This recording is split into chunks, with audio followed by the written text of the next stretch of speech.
नमस्कार साथियों, आपका स्वागत करता हूं अपने यूट्यूब चैनल IIT विपौन पे। आज प्रतिरोध पे जिक्र करते हैं। प्रतिरोध क्या होता है और उसके नियम क्या है। तो प्रतिरोध ये इसका देखो, ये देख रहा ना आपको, ये प्रतिरोध है। इसको डिटेल से समझते हैं। पेज लेते हैं नया, ये लो। प्रतिरोध देखो, समझने की कोशिश कर रहे हैं।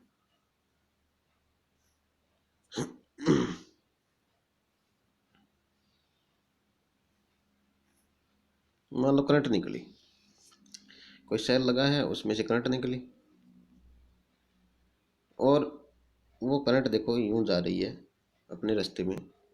रास्ते में क्या मिला, उसको दिक्कत हो रही है। देखो दिक्कत हुई, चलने में उसको दिक्कत हो रही है। एक तो करंट बेसिकली क्या कर रही है, यूं जा रही है, डायरेक्ट जा रही है, उसको कोई दिक्कत नहीं हो रही। लेकिन अभी क्या हो रही है, इसको दिक्कत हो रही है, चलने में दिक्कत हो रही है। तो इसकी परिभाषा है, धारा के मार्ग में उत्पन्न बाधा क्या कहलाती है, प्रतिरोध कहलाती है। धारा के, ये धारा का मार्ग है, इसमें क्या हो रही है, बाधा उत्पन्न हो रही है, वो क्या कहलाता है, प्रतिरोध कहलाता है। ठीक है, इसको आर से डिनोट करते हैं, आर से, बड़े आर से डिनोट करते हैं, छोटे आर से आंतरिक प्रतिरोध को डिनोट करते हैं। इसकी यूनिट होती है, वो होती है ओम। क्या होती है, ओम। ओम को इस चिन्ह से डिनोट करते हैं, वैसे लिखते हैं ओम, ओम। ठीक है, ओम से करते हैं। अब देखो, प्रतिरोध के नियम के बारे में बात करें, पीछे वाले पेज में चलते हैं। अब देखो, प्रतिरोध के नियम के बारे में बात करें उससे पहले मैं बता देता हूँ प्रतिरोध का। प्रतिरोध ऐसे दिखने में ऐसे दिखता है आपको, और इसका सिंबल ये होता है ना, सिंबल ये होता है। इसको आर से डिनोट करते हैं और इसको ओम में मापते हैं। ठीक है, जैसे दूध को लीटर में मापते हैं, उसी प्रकार चीनी को केजी में मापते हो, गुड़ को केजी में मापते हो, उसी प्रकार प्रतिरोध को ओम में मापते हैं, धारा को एम्पियर में मापते हैं। उसी प्रकार इसको भी, इसकी भी यूनिट क्या होती है, ओम होती है। इसके नियम है, इसके 3 नियम हैं, वो नियम देखते हैं। पहला जो नियम है, लंबाई का नियम। प्रतिरोध कहता है कि अगर किसी तार की लंबाई बढ़ा दें, क्या, अगर तार मान लो 2 मीटर का है तो उसका प्रतिरोध 2। अगर जैसे जैसे तार की लंबाई आप बढ़ा दोगे तो उसका प्रतिरोध भी क्या हो जाएगा, धीरे धीरे बढ़ता जाएगा। तो एल आर समानुपाती क्या होता है, एल होता है। कि लंबाई के समानुपाती क्या होता है, उसका प्रतिरोध होता है। यानी जैसे तार की आप लंबाई बढ़ाओगे तो उसका प्रतिरोध बढ़ जाएगा, अगर तार की लंबाई घटाओगे तो उसका प्रतिरोध घट जाता है।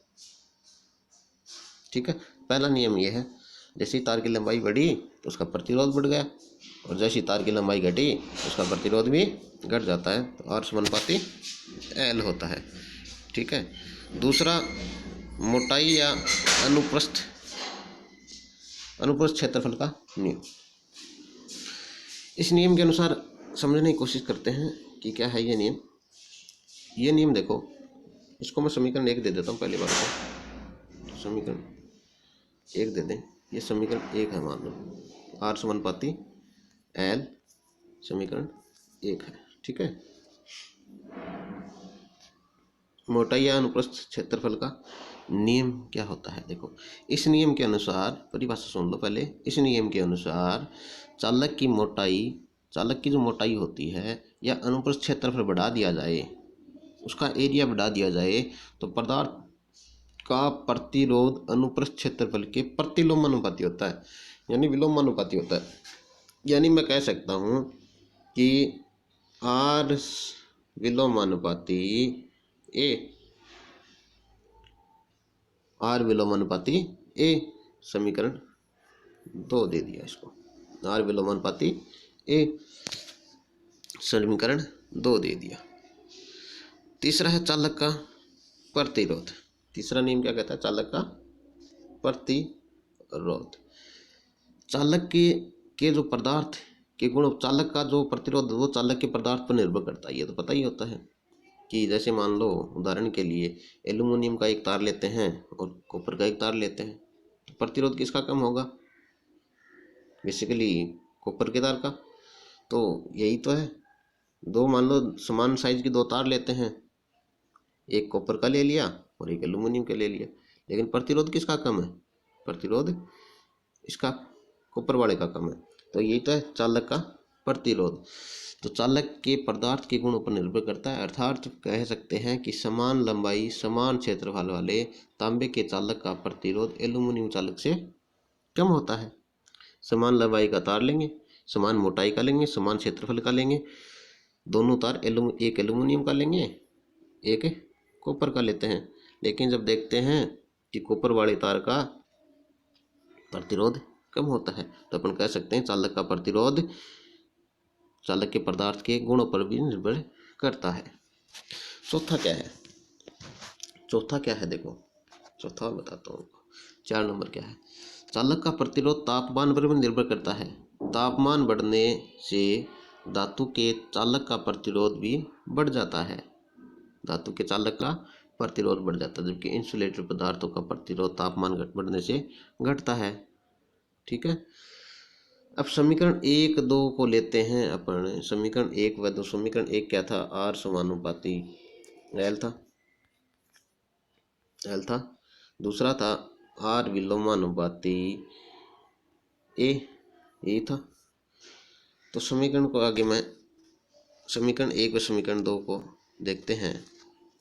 तो आर मैं बोल दूं कि आर समानुपाती एल अपॉन ए। तो जैसे तार का लंबाई बढ़ेगी वैसे प्रतिरोध बढ़ेगा, लेकिन एरिया बढ़ेगा तो प्रतिरोध कम हो जाएगा। ये तो है, सॉरी ये चीज़ है। ठीक है, ये चीज़ है। तो ये समीकरण अपना बन के तैयार हो गया। लेकिन अब इसको आगे सॉल्यूशन करें, इस समानुपाती चिन्ह को हटाना है। तो आर बराबर रो, ये रो है, ठीक है, रो एल अपॉन ए। ये रो क्या है, कहाँ से आया? ये समानुपाती का चिन्ह हटाने से आया। ये कह सकते हैं एक स्थिरांक है, एक स्थिरांक है जिसे विशिष्ट प्रतिरोध कहते हैं, स्पेसिफिक रेजिस्टेंस कहते हैं। विशिष्ट प्रतिरोध कहते हैं, क्या कहते हैं? विशिष्ट प्रतिरोध, विशिष्ट प्रतिरोध कहते हैं। इसकी यूनिट पूछे तो ओम मीटर हो जाएगी। ओम, ये तो समझ में नहीं आ रहा।